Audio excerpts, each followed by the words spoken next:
Ouais, mais il y a son pote, il va se faire tirer dessus. Oh! C'est un malade. Oh non, gros! Oh! Ouais, mais il y a son pote, il va se faire tirer dessus. Sydney Bondi ബീച്ചിലെ വെടിവെപ്പിനിടെ സ്വന്തം ജീവൻ പണയപ്പെടുത്തി തോക്കുധാരിയായ അക്രമിയെ കീഴ്പ്പെടുത്തിയ കച്ചവടക്കാരനെ വാഴ്ത്തുകയാണ് ലോകം.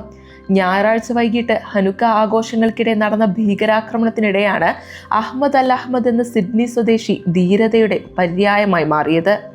സ്വന്തം ജീവൻ പോലും വകവെക്കാതെ ഈ 43-കാരൻ നടത്തിയ ഇടപെടലാണ് മരണസംഖ്യ ഉയരാതെ കാത്തതെന്ന് അധികൃതർ വ്യക്തമാക്കി.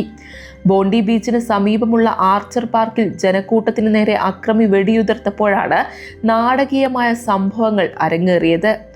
പാർക്ക് ചെയ്തിരുന്ന കാറുകൾക്ക് പിന്നിൽ മറഞ്ഞിരുന്ന അഹമ്മദ് തക്ക സമയത്ത് പിന്നിലൂടെ എത്തി അക്രമിയെ കടന്നു പിടിക്കുകയായിരുന്നു. മൽപിടുത്തത്തിനൊടുവിൽ തോക്ക് തട്ടിയെടുത്തു. ഇത് അക്രമി നേരെ ചൂണ്ടിയെങ്കിലും പിന്നീട് സുരക്ഷിതമായി ദൂരേക്ക് മാറ്റിവെക്കുന്നതും സമൂഹ മാധ്യമങ്ങളിൽ പ്രചരിക്കുന്ന ദൃശ്യങ്ങളിൽ വ്യക്തമാണ്. അക്രമിയെ തടയുന്നതിനിടെ അഹമ്മദിന്റെ കൈക്കും തോളിനും വെടിയേറ്റിരുന്നു. ഉടൻ തന്നെ ആശുപത്രിയിൽ എത്തിച്ച് അടിയന്തര ശസ്ത്രക്രിയക്ക് വിധേയനായ ഇദ്ദേഹം അപകടനില തരണം ചെയ്തിട്ടുണ്ട്.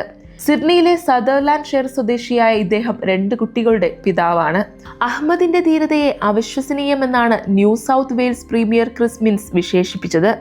അദ്ദേഹം ഒരു യഥാർത്ഥ ഹീറോയാണ്.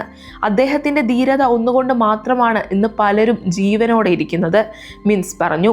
ഓസ്ട്രേലിയൻ പ്രധാനമന്ത്രി ആന്റണി അൽബാനീസും അഹമ്മദിന്റെ ധീരതയെ പ്രശംസിച്ചു.